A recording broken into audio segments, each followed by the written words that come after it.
So we've done like full psychopath murder mode. We've done full love story mode. We've done kind of a neutral run, but I'm thinking we can do a different kind of neutral run because last time, like the first time we went through, we went in kind of on the side of the narrator. And this time I'm thinking, we go in kind of on the side of the princess. Like, just like the first time, I'm just going to go in like a normal-ass person, just kind of talk to her like normal. But this time, I'm more on her side. Whereas the first time, I was more on the narrator's side. So we're going to go for that. And I don't even know what the fuck we're going to do after that. I feel like I've done so many routes at this point. I don't know how much more I need to get to like a definitive ending. But I'm running out of ideas. I don't know. I don't know what I'm gonna have to pick next time, but okay. So let's see here.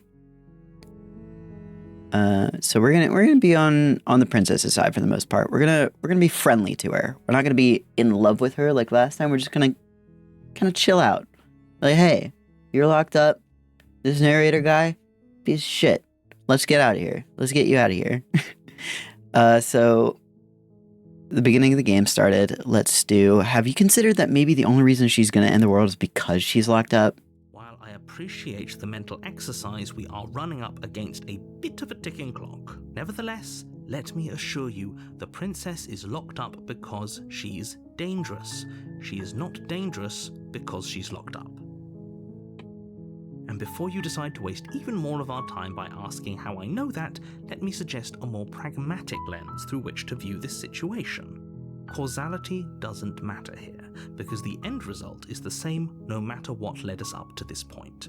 If the princess leaves the cabin, the world will end, and there is no changing that. It's no use arguing semantics over a metaphorical chicken or egg, because the egg is hatched and it's about to ruin everything. Unless, of course, you do your job and slay her. I feel like everything I've seen leads me to think that he kind of has it reversed here. Causality does matter. Like, causality is the only thing that matters in this world. Because if we can assume that the narrator has a similar kind of influence over this story as we, the player, do, then yeah, actually, she does become more dangerous because he thinks she's dangerous. Because he's, like, projecting that dangerousness onto her. She's becoming a more dangerous character, you know?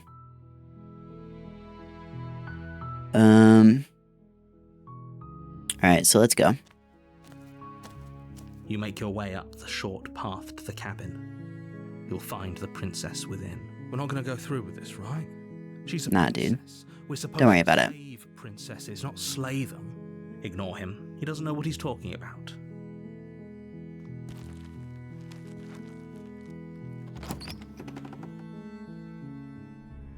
The interior of the cabin is almost entirely bare. The air is stale and musty, and the floor and walls are painted in a fine layer of dust.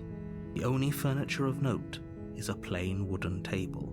Perched on that table is a pristine blade.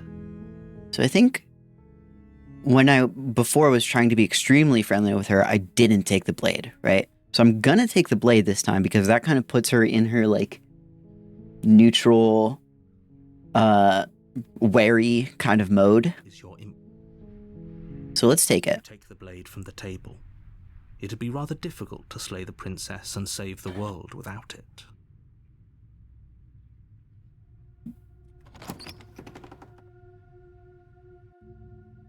The door to the basement creaks open. Because taking the dagger immediately changes the mood down here. By an unseen light So below.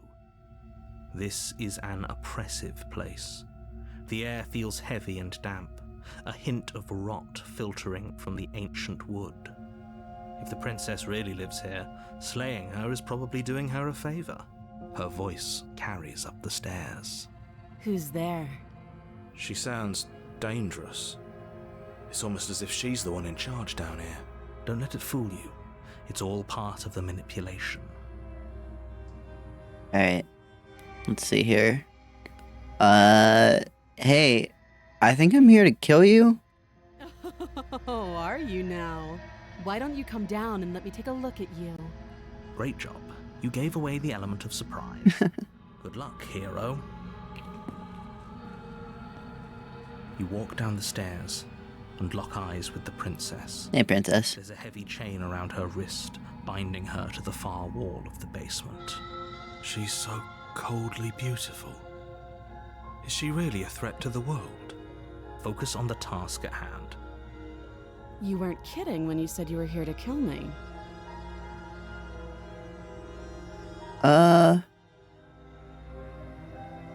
I'm just here to talk. Then why did you bring a knife with you? How about you drop it, and then we can chat? She makes a compelling point. What if we just dropped the blade and talked? Look at her. It's not like she's a threat. Don't you dare. It's fine. We can decide what we want to do after we talk to her. Maybe she really is a monster, but killing someone in cold blood isn't very becoming of us. Of course we're gonna drop it. It's alright. We're chill. We're chilling, alright? Everything's fine. The blade tumbles out of your trembling hands and drops to the floor with an unceremonious clang. Thank you. Maybe now we can just talk. Against your better judgment, you step forward to speak with the princess face to face, unarmed. We'll be fine. I don't know what you're hoping to accomplish here, but I can assure you there's no reasoning with her. Just make sure you don't forget about the blade on the floor. You're going to need it. I'm gonna hope that I don't. I hope that by dropping the blade, I've kind of changed the trajectory of this. Because last time, remember, even when we were just talking, she was getting more and more hostile. So hopefully by just kind of letting the blade go and just coming over like normal, we can just chill out. We can be chill. So here we are. What an awkward start to a relationship.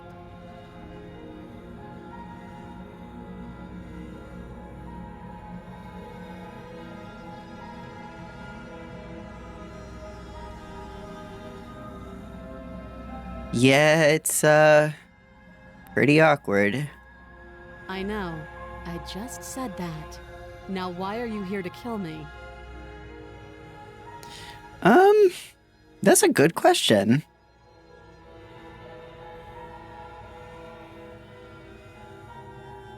You're supposed to end the world. Don't just tell her that. Is that why they threw me down here? But I don't want to hurt anyone. I like the world, I think. I don't remember much about it, to be honest. I've been down here a long time.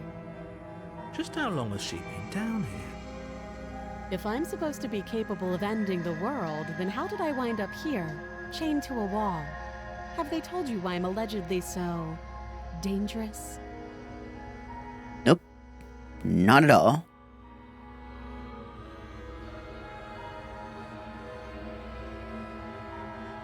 No. And if I'm being honest, I'm more inclined to trust you than I'm inclined to trust them. Sooner or later, you'll understand that I have your best interests at heart. Hopefully sooner. How sweet. Now be a pal and help me get out of here, would you? We could figure out how to deal with them after I'm free. I'll see what I can do. You walk up to the chains binding the princess to the wall and give them a tug. They're large and heavy, far too solid for you to even imagine trying to break them apart. I'm guessing you don't have the key. Nope. Maybe it's somewhere upstairs. Doubtful. Whoever locked the princess away down here intended for her to never see the light of day. They wouldn't have just left the At least we have somewhere in the cabin. At least we have the knife this time, because last time we got into a lot of trouble being locked down here with no tools to do anything with. So,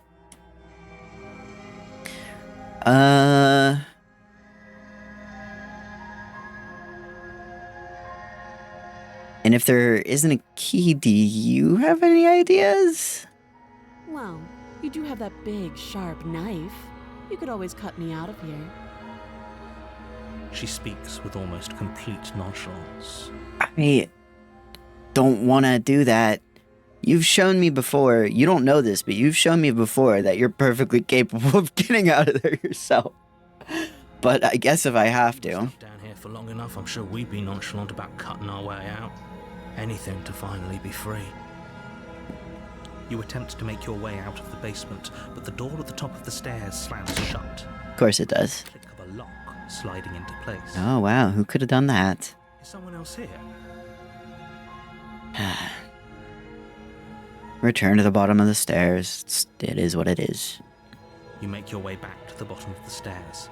This would have been so much easier if you'd simply slain her like you were supposed to. Would it though? Easier for whom? Easier for everyone. I heard the door slam. They locked you down here too, didn't they? The knife. Pick it up and cut me out of here. Oh, I don't want to do that. You won't like what happens if you do that. This is gonna be brutal, isn't it?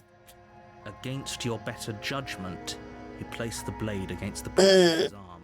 Just I don't like it. Massive, unyielding chain. I don't like it.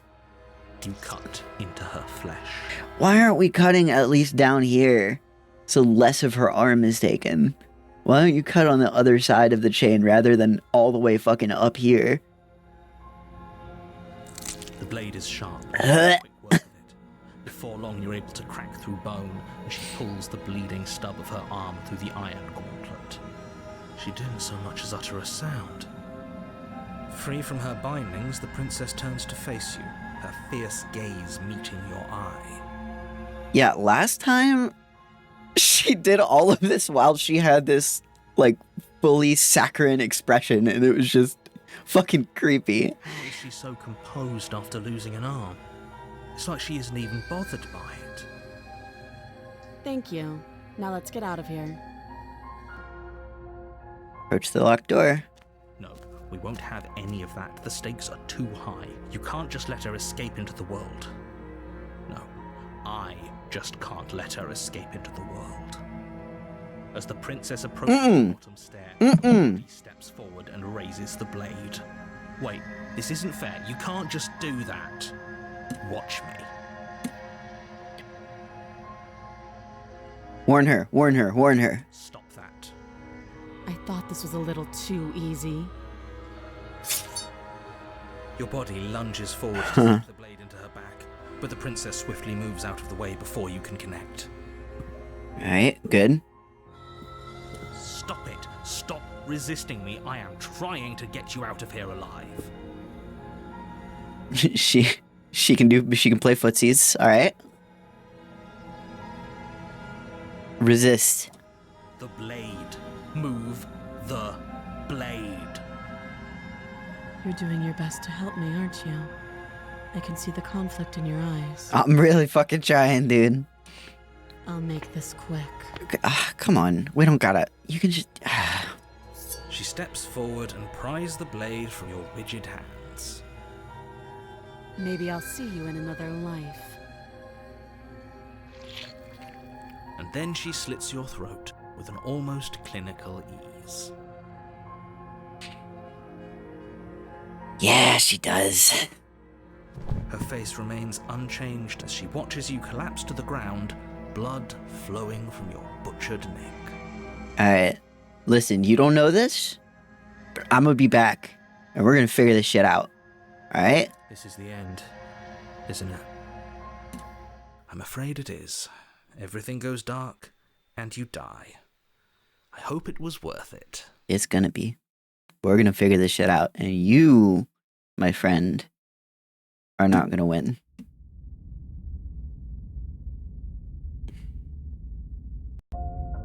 You're on a path in the woods. Chapter 2, The Prisoner. Is a cabin. And in the basement of that cabin is a princess. Does the music sound weird? You're here to slay her. If you don't, it will be the end of the world. All right.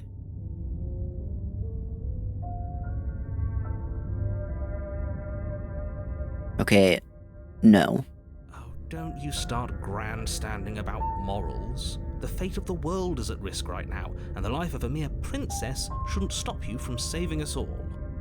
Don't forget what he did to us the last The skeptic. I wouldn't trust a word out of his mouth. There's got to be a way out of here, for us and for the princess. We just have to keep trying. I'm inclined to agree. If he doesn't remember what happened last time, maybe it's best to keep it that way. That's exactly the kind of run I was going for. Is like, it's not like in love. It's just like skeptical. Like, there's got to be a way to get us both out of this shit. You know I can hear you two, right? It's going to be a lot harder than you think to keep secrets from me. And as far as trying to help her goes, need I remind you how catastrophically dangerous she is to the world at large? I told you about the stakes of this situation less than a minute ago. All right. Proceed to the cabin. A warning before you go any further. Mm-hmm. She will lie, she will cheat, and she will do everything in her power to stop you from slaying her. Don't believe a word she says. Yes, don't believe a word she says. Just go in, take the knife, and do what you're supposed to. Wink. Did you just say wink out loud? No, I didn't. Wink. Just ignore this clown and focus on the princess. The clown. That's another. What do I gotta do to get that hero? Proceed into the cabin.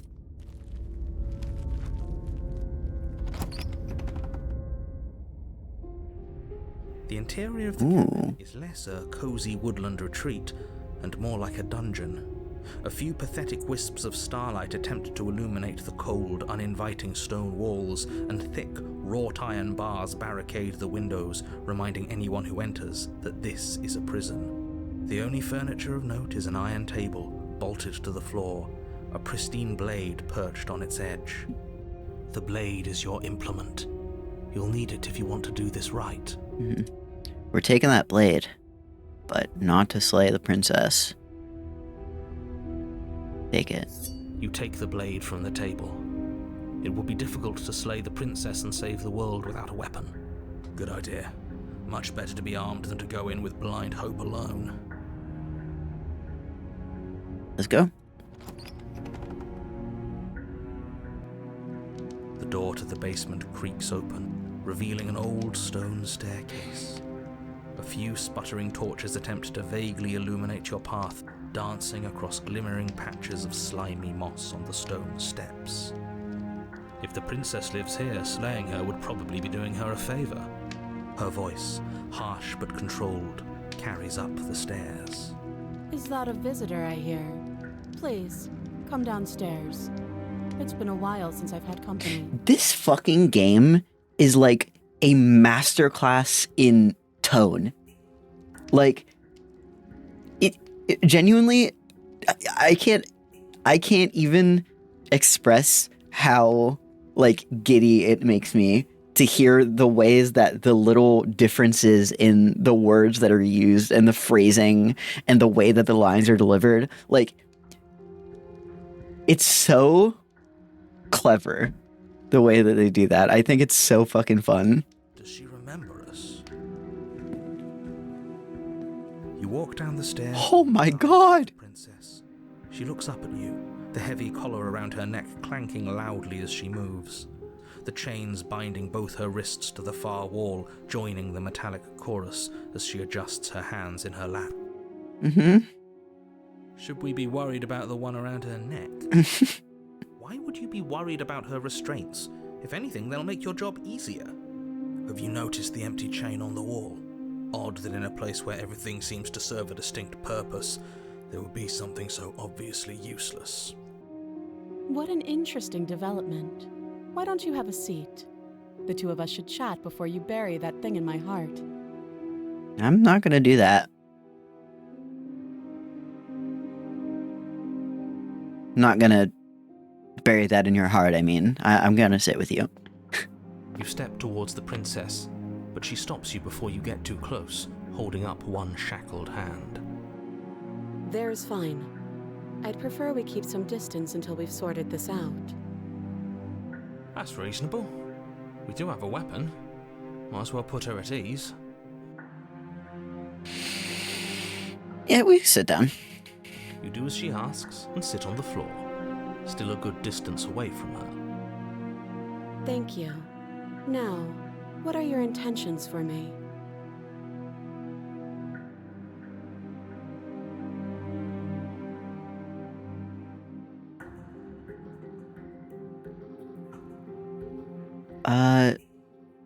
I've been here before. Am I the only one who remembers that? Oh, are we acknowledging that? I thought we weren't going to give away the game. But yeah, I remember. Cool. That makes things easier. First you make a comment about having been here before, and now this. As much as I would like to remain in denial, it's no use. This has complicated things. It's funny you say that, because things have just become a lot simpler for me knowing that we're both on the same page. It's complicated things how, exactly?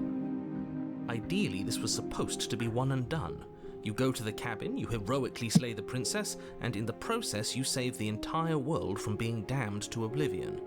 The situation right now, where you're getting a second shot at things, is a contingency. A contingency for what?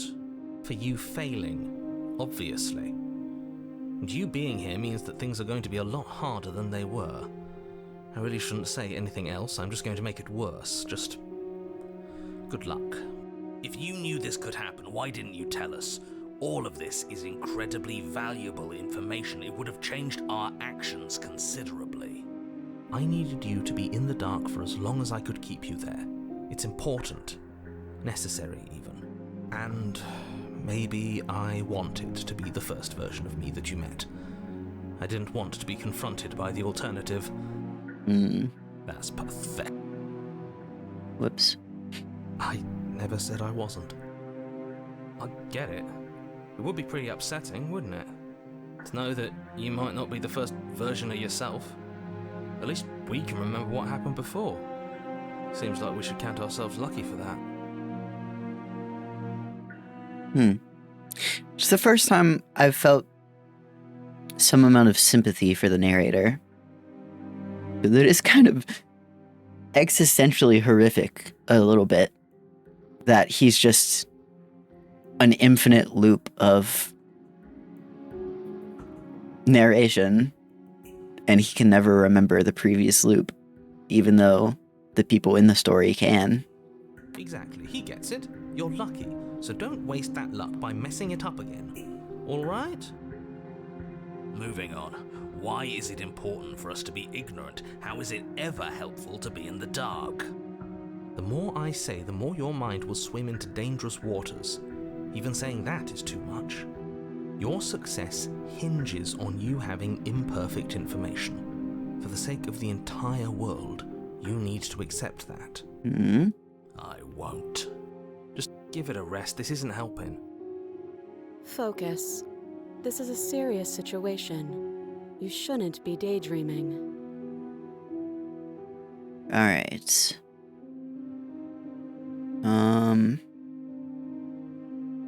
What happened after I died last time? Nothing happened. You died. I went upstairs. I couldn't leave. I found myself in a new place in chains again. More of them. And now you're back. Now I'm back. Is that really all she knows? It's not like we have much of a clue about how things work. And she's probably even more in the dark than we are. You're looking at me like I might be hiding something. I'm not. I guess it's possible she really doesn't know anything. Maybe both of us are stuck in this loop without any idea why or how.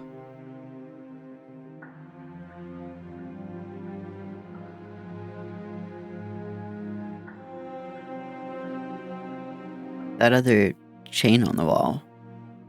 Who's it for?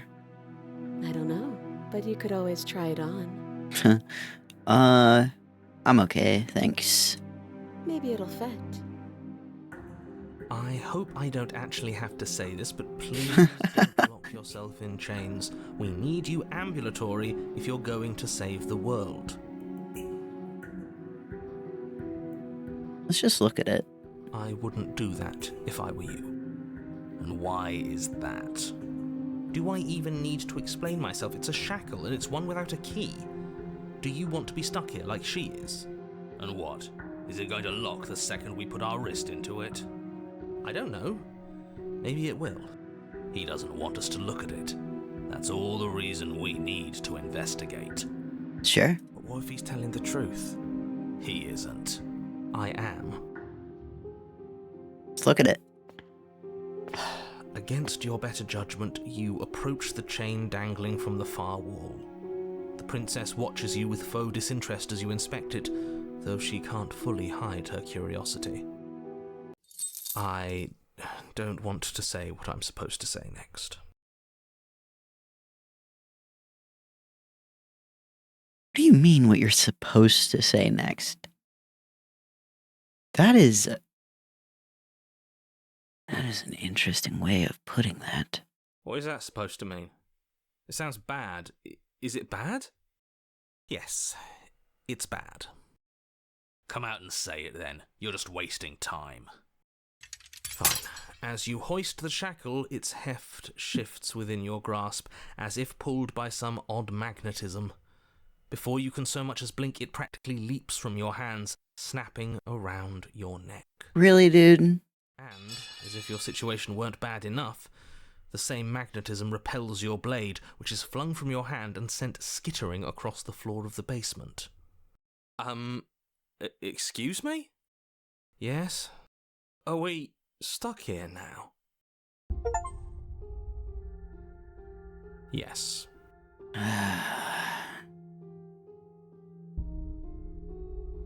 Hey, princess. What's up? How you doing over there? Okay.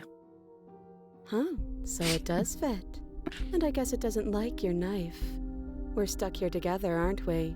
That's funny. What are we supposed to do now? Can't even cut ourselves out. Guess we'll starve. That's horrible. It's not all bad. We learned a valuable piece of information. Not to touch things we're specifically told not to touch? No, that there's something special about this loose chain. It's clearly important. Let's see. Did you know this was gonna happen to me? No. What should we do? Wait, I guess. Maybe something else will happen. Maybe. I don't want to wait. So we're both stuck here. Yep. Not one for small talk, are you? Nope. Okay. That's rude. Wait in silence, I guess. You and the princess wait in silence, though neither of you knows what you're waiting for. But you're waiting for something. You're waiting for anything. This is so boring. There must be something we can do to get out of here. There must be something we're missing. But there isn't. Time passes. It passes and passes and passes. And the basement of the cabin remains much the same. It is cold and silent. Uh-huh. At least the world is safe. It isn't. You're stuck. Too far away from both the princess and your blade to do much of anything. Yeah, but she's also not doing anything, so like the world is fine, right? According to your logic. But she's not ending anything. She's just sitting there. Her very existence is a threat. It harms everything around it. Okay. How exactly does that work? It just does. Just does. But your line of questioning is interrupted by the passage of even more time, and after that, even more time passes again. A little bit more time pass after that? And let me guess, the cabin remains the same. If time is passing, the cabin can't be the same. Even if the differences are small, they have to exist. That's just how things work.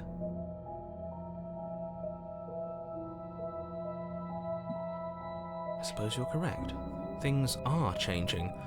The differences are small at first, a bit of weathering here, a bit of erosion there, but then they get larger and larger. Have you noticed the basement changing?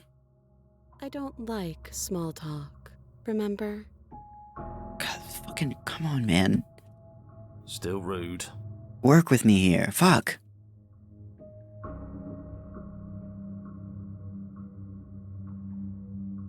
You continue to wait in silence, and the cabin continues to change. The decay comes faster now. You can see earth through holes in the stonework, can watch lichen spread along the seams of the walls. Okay. That doesn't make sense. Has our entire concept of time changed? What happened to starving? We should have died by now if the rocks around us are starting to erode. She hasn't starved. Yeah. I guess she hasn't. Holy shit. Even more silent time passes as you watch roots push themselves through the increasingly porous walls of the basement. Dirt seeps inside, flowing across the stone floor like a liquid, covering the ground and threatening to swallow you both. It continues to pass, and pass, and pass. I mean, eventually the structural integrity got to get bad enough that we can, like, kind of just tear these shackles out of the wall, right? Until suddenly, there are no walls. And then... Narrator? And? Narrator? I think he's gone. What the fuck? Would you look at that? We made it out of the cabin, and nothing bad had to happen to either of us. So this is the outside world. It's cold.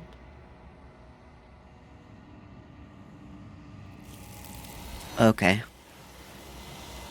Wait, we didn't even do a third loop that time. But you do not get the chance to respond, nor will you ever. It's time to leave. Memory returns. She's gone.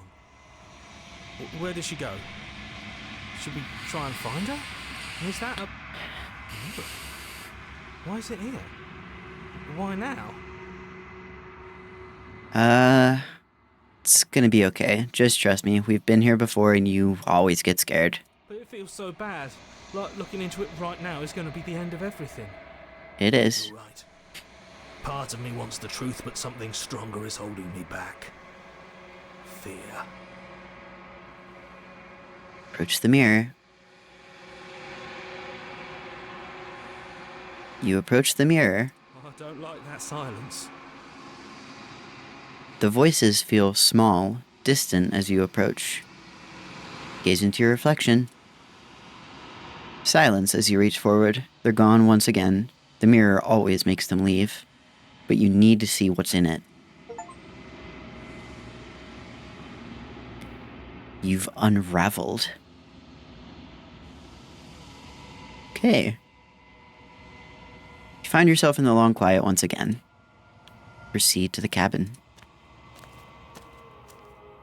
That was actually a slightly quicker one than usual. You are at the cabin. Approach her. There's a world beyond the endless walls of the long quiet. I am curious to see what it means for us to know it.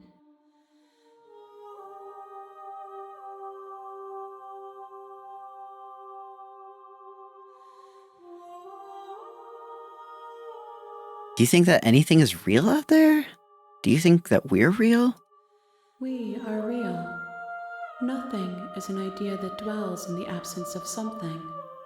But nothing cannot exist on its own. And because of that, nothing can't exist.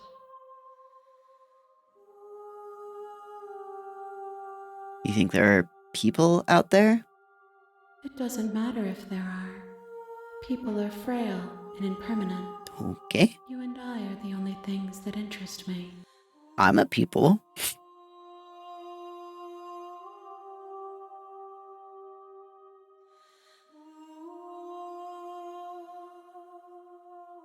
Let's say this. When you send me back, I'm not alone. There are voices that speak to me. Some of them are me, but one of them is something else. I call him the narrator, and he wants me to kill you. Do you have a narrator? Have the vessels had one? No, their minds are empty, Huh. existent, but constantly shifting into something new. Do you think your narrator lives in the spaces beyond?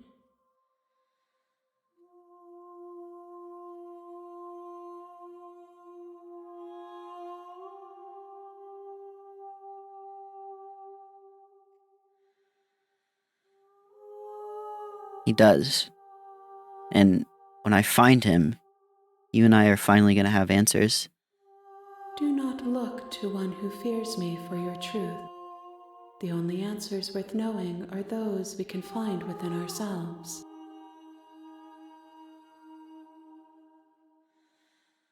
Do you have thoughts on this vessel?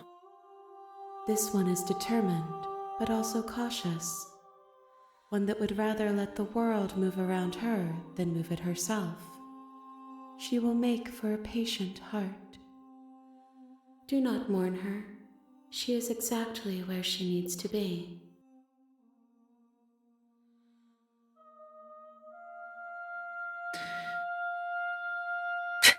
I feel like this is a fruitless question every time, but how many more vessels do I need to bring you? One. One? Whatever you bring me next will be enough, and then gravity will pull the others back to me. I will be singular, One? a final multitude. Well, holy fucking shit, let's do this then.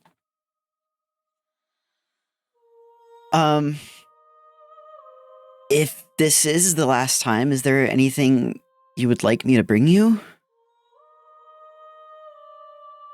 These gifts are a conversation, and each one shows me the contours of your heart.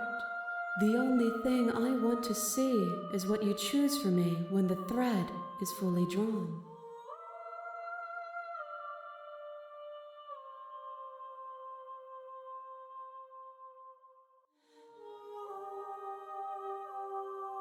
I'm ready to go back. The next time I see you, each of us will finally know what we are. Okay?